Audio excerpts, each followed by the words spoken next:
அரசியல் களத்திற்கு அன்புடன் வரவேற்கிறோம். அமெரிக்கா மிகப்பெரிய கோபத்தை வெளிப்படுத்தி இருக்கிறார்கள் இஸ்ரேலுக்கு எதிராக. அமெரிக்கானா இப்ப இருக்கக்கூடிய பைடன் இல்லைங்க, வரப்போற டொனால்ட் ட்ரம்ப் அவர்கள். டொனால்ட் ட்ரம்ப் அவர்கள் ஆட்சியை பிடிப்பதற்கு முக்கிய காரணமாக இருந்தது, நான் இஸ்ரேல் நடத்தி கொண்டிருக்கக்கூடிய போரை, மிடில் ஈஸ்டில் நடக்கக்கூடிய போரை நான் முடிவுக்கு கொண்டு வருவேன், நான் முன்னர் செய்த தவறை திரும்ப செய்ய மாட்டேன் அப்படின்ற மாதிரி ஒரு ஸ்டேட்மெண்ட் கொடுத்திருக்காரு. இது அவருடைய வெற்றிக்கு வழிவகுக்குதுன்றது பரவலா பேசப்படக்கூடிய ஒரு விஷயம். சரி, ஓகே, இது ஏன் இப்படி டொனால்ட் ட்ரம்ப் ஏன் கோவப்படுறாரு? அங்க ஒரு 2 கிறுக்கு அமைச்சர்கள் இருக்காங்க. நம்ம இதுல இருக்காங்கல்ல, செல்லூர் ராஜு விட்டார் இல்லையா, அது மாதிரி இதை வாயை விட்டுக்கிட்டு இருப்பாரு அண்ணாமலை. இது மாதிரி ஆட்கள்லாம் இருக்காங்க. அங்கேயும் ஒவ்வொரு நாட்டிலையும் இருக்காங்க இல்லையா. இஸ்ரேலுடைய 2 அமைச்சர்கள். ஒரு அமைச்சர் என்ன சொல்றாரு, உலக நாடுகள் பத்திலாம் எங்களுக்கு கவலை இல்லை, யாரா இருந்தாலும் எதிர்ப்போம் அப்படின்ற மாதிரி, யாருமே எங்களுக்கு நட்பு கிடையாது, நாங்க ஒரு தனிக்காட்டு ராஜான்ற மாதிரி ஒரு வார்த்தை விடுறாரு. இன்னொரு அமைச்சர் என்ன பண்றாரு, காசாவில் நடக்கக்கூடிய போர் நிற்கவே கூடாது, அப்பதான் உலக நாடுகளின் பார்வை நம்ம மீது இருக்குன்ற மாதிரி பேசுறாரு. இவங்க ரெண்டு பேருமே வந்து கிறுக்குத்தனமான கொள்கைகள், கோட்பாடுகளை கொண்ட ஒரு 2 அமைச்சர்கள். இந்த அமைச்சர்களால நெதன்யாகுவுக்கு மிகப்பெரிய நெருக்கடி இருக்கு. இப்ப கூட டிஃபென்ஸ் அமைச்சர் யாரையோ பதவியை விட்டு தூக்குனாரு. இது போன்ற இந்த 2 பேரையும் தூக்க முடியுமானா தூக்க முடியாத அளவுக்கு செல்வாக்கு மிக்க அமைச்சர்கள் இஸ்ரேலை பொறுத்த வரைக்கும். இவர்கள் மீது கை வைத்தார்கள் என்று சொன்னால் ஆட்சியே ஆட்டம் காணக்கூடிய ஒரு அளவு சூழல் இருக்கிறது. இந்த 2 அமைச்சர்கள் மீது அமெரிக்காவிற்கு மிகப்பெரிய கோபம் உண்டாகி இருக்கிறது. நாங்க தான் உலகத்திலே பெரிய ஆளு, நீ நாடா பெரிய ஆளுன்னு சொல்ற மாதிரி ஒரு கோபம் இஸ்ரேல் மீது உருவானதன் காரணமாக டொனால்ட் ட்ரம்ப் பதவியேற்பதற்குள் போரை முடிவு கொண்டு வந்துருங்க, இல்லைன்னா நீங்க செய்யக்கூடிய இனப்படுகொலைகளில வெளியில கொண்டு வந்து உலக நாடுகள்ல, உலகத்தின் இருக்கக்கூடிய கோர்ட்டுல, உலக கோர்ட், வேர்ல்டு கோர்ட்னு சொல்லுவாங்களே, அதுல உன்னை மனித உரிமையை மீறிய குற்றத்திற்காக குற்ற செயல் புரிந்த ஒரு இஸ்ரேல் என்ற நாடுன்னு சொல்லிட்டு கொண்டாந்து நிறுத்திடுவோம், அதற்கு முன்னாடி நீங்க போரை முடிச்சிருங்க அப்படின்ற மாதிரி ஒரு கட்டளையை, மறைமுக கட்டளையை அமெரிக்கா கொடுத்துருக்காங்க.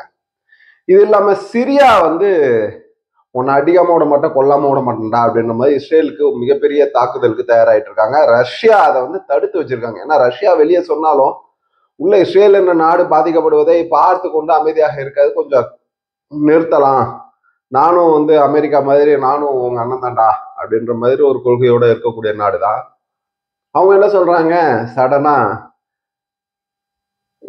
நான் வந்து சிரியாவை நான் கட்டுப்படுத்தி வச்சிருக்கேன், நீ உடனடியாக போரை நிறுத்தி விடு அப்படின்னு சொல்லும்போது சிரியா என்ன சொல்றாங்க, நான் இவனை அடிக்காம விட மாட்டேன், இவன் எங்க மிடில் ஈஸ்ட் பகுதியில கை வைக்கிறான், இது வந்து ஒரு வேற மாதிரி போரா மாறக்கூடிய ஒரு சூழல் நிச்சயமா இருக்குன்றது நம்ம இதன் மூலமா தெரியுது. சிரியா ஓரம் இருக்கக்கூடிய அந்த ஹமாஸ் படையினரை அடிச்சு நொறுக்குறாங்க. இதுல வந்து சிரியால வந்து இன்னும் கேட்டீங்கன்னா ரஷ்யாவுடைய வீரர்கள்லாம் அங்க பாதுகாப்புக்காக இருக்காங்க. இது உயிர் நாட்டு ஒப்பந்தத்தின் அடிப்படையில் அங்க இருக்காங்க. அவர்கள் மீது ஏதாவது ஒரு குண்டு கிண்டு விழுந்துடுச்சுன்னா அது வேற மாதிரியான ஒரு சூழலை இஸ்ரேலுக்கு தள்ளிடும் அப்படின்றது நிதர்சனமான உண்மை. இதே நேரத்துல இஸ்ரேலுடைய இந்த போர் போக்கு முடிவுக்கு வரக்கூடிய காலம் வந்து விட்டது, இஸ்ரேல் நிறுத்திடுறேன்னு சொல்றாங்க. ஆனா ஹமாஸ் நிறுத்த மாட்டேன்றாங்க. ஏன்னா இஸ்ரேல் நிறுத்தி அமெரிக்கா கிட்ட நல்ல பேரை சம்பாதிக்கணும், உலக நாடுகள் கிட்ட நல்ல பேரை சம்பாதிக்கணும், இனவாதம் செய்துட்டோம், இது வரைக்கும் ஒரு 50,000 மக்களை கொண்டுட்டோம், இதுல குழந்தைகளே கிட்டத்தட்ட 20,000 பேருக்கு மேல, பெண்கள் 20,000 பேருக்கு மேல, இவர்கள் எல்லாம் கொண்டுட்டோம், 50,000க்கு மேலான மக்களை நம்ம கொண்டுட்டோம், எப்பா நம்ம கொலவெறி அடங்கிடுச்சு அப்படின்னு அமைதியா ஆகலாம்னு நினைக்கும் பொழுது ஹமாஸ் என்ன சொல்றாங்க, உன்னை அமைதியா இருக்க விட மாட்டோம், நீ அமெரிக்கா கிட்ட நல்ல பேர்லாம் எடுக்க முடியாது, உன்னை அடிக்காம விட மாட்டோம், திரும்ப திரும்ப அடிச்சுக்கிட்டு தான் இருப்போன்ற மாதிரி ஹமாஸ் சொல்றாங்க. ஹமாஸ் மட்டும் இல்ல, ஹிஸ்புல்லா சொல்றாங்க. ஹமாஸ் நேற்று பயங்கர தாக்குதல் நடத்திருக்காங்க. இஸ்ரேல் படைகள் வந்து ஹமாஸ்ல இருக்கக்கூடிய படைகள் மீது பயங்கரமான தாக்குதல் நடத்தி தும்சம் பண்ணிருக்காங்க. இஸ்ரேல் சைட்ல கிட்டத்தட்ட ஒரு 100 பேர்கிட்ட, 100 ராணுவ வீரர்கள் உயிரிழந்ததற்கான வாய்ப்புகள் நிறைய இருக்கு.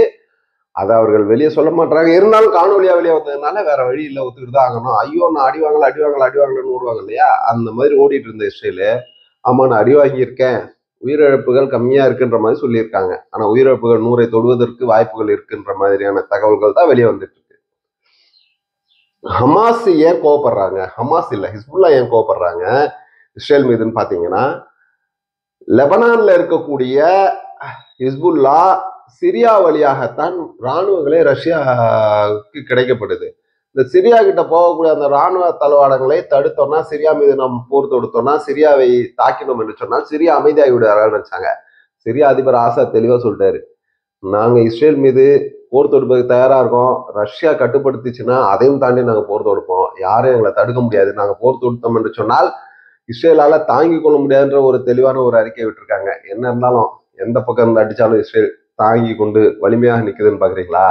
நடிக்கிறாங்க, அவ்வளவு நடிக்கிறாங்க என்று அவர்களுடைய நடிப்பு ஜாலம் வெளி உலகத்திற்கு தெரிய போகிறது என்பது தெரியவில்லை. என்ன இருந்தாலும் மனித உயிர்கள் கொல்லப்படுவதை தடுத்து நிறுத்தினார்கள் என்று சொன்னால் மிக்க சந்தோஷம். நன்றி அருமை உறவுகளை. மற்ற நிகழ்ச்சி சந்திப்போம்.